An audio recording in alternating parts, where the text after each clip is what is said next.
akwụkwọ Jenesis isi nke 49. Jekọb wee kpọọ ụmụ ya ndị ikom oku sị, chịkọtanụ onwe unu ka m wee gosi unu ihe ga-adakwasị unu na mgbe ikpeazụ nke ụbọchị ndị a. Zukọọnụ, nụkwanụ ụmụ ndị ikom Jekọb. Gaanụ ntị n'olu Izrel bụ nna unu. Ruben ọkpara m ka ị bụ, ike m na mkpụrụ mbụ nke ume m, ọkaka nke mbuli elu na ọkaka nke ike. Ị na-agbagharị dịka mmiri, akarịla akarị, n'ihi na ị rigoro n'ihe ndina nna gị. Mgbe ahụ ị mere ya ka ọ ghara ịdị nsọ, ọ rigoro n'ute m.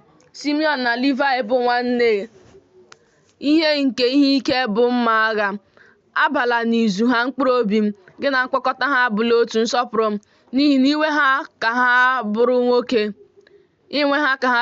ọ bụkwa n'ime ihe na-atọ ha ka ha bipụrụ nkwonkwo ụkwụ ehi. Ihe a na-abụ ọnụ ka iwe ha bụ, n'ihi na ọ dị ike. Ọnụma ha bụkwa ihe a na-abụ ọnụ, n'ihi na o sika ike.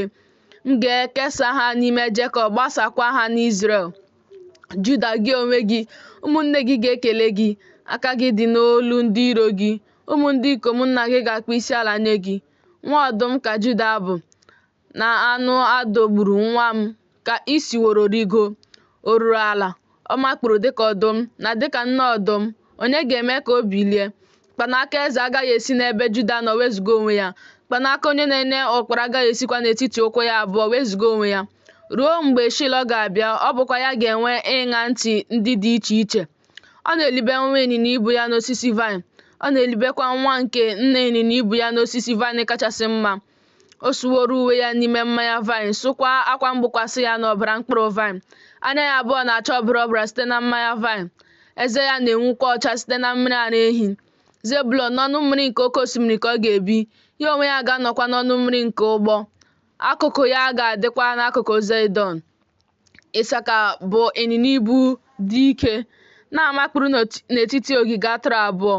O wee hụ izu ike na ọ dị mma, hụkwa ala ahụ na ọ dị ụtọ, wee chebe ugbu ya ibu, wee ghọọ onye na-efe ofufe ohu. Dan ga-ekpepụta ndị ya dịka otu n'ime ebo niile nke Izrel. Ka Dan bụrụ agwọ n'ụzọ, ajala n'okporo ụzọ, nke na-ata ikiri ụkwụ ịnyịnya arụ, onye ọ na-ebu wee daghachi azụ. Nzọpụta gị ka m cheworo Jehova. Gad, ụsụ ndị na-apụnara mmadụ ihe ga-akpagide ya, ma ya onwe ya ga-akpagide ha n'ikiri ụkwụ. Asha ka abụba si apụta, bụ nri ya. Ya onwe ya ga-enyekwa ihe ụtọ dị iche iche nke eze.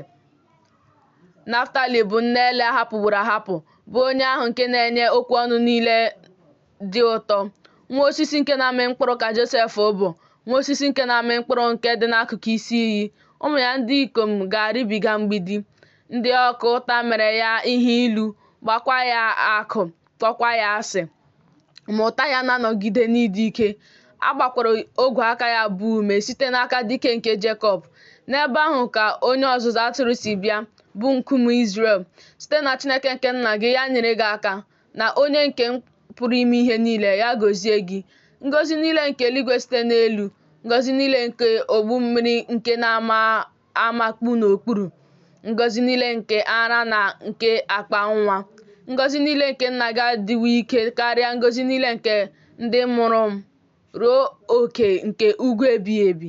Ha ga-adị n'isi Josef, na n'opu n'isi nke onye ekewapụrụ n'etiti ụmụnne ya. Benjamin bụ wolf nke na-adọgbu anụ. N'ụtụtụ ọ na-eri anụ o dogburu, n'anyasị ọ na-ekesakwa ihe ọ kwatara. Ndị a niile bụ ebo Izrel 12. Nke a bụkwa ihe nna ha gwara ha, o wee gọzie ha, onye ọbụla n'ihe nke dịka ngọzi ya si dị. Otu a ka ọ gọziri ha. O wee nye ha iwu sị ha, a na-achịkọta mụ onwe m na ndị nke m n'ala mmụọ.